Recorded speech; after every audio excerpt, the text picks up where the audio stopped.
This is how to cook an egg non-stick in a cast iron skillet. First, you're gonna need oil, you're gonna need an egg, and you're gonna need a cast iron skillet. First, you need to preheat it and make sure you have plenty of oil.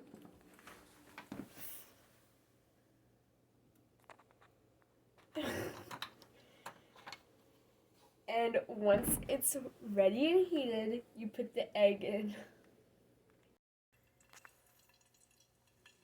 I've got my pan and my oil nice and hot. Low and slow, just like Grandma used to say. Now it's time to add my egg. Oh.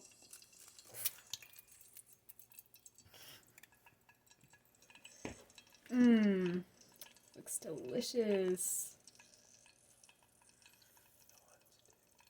Just so non-stick, like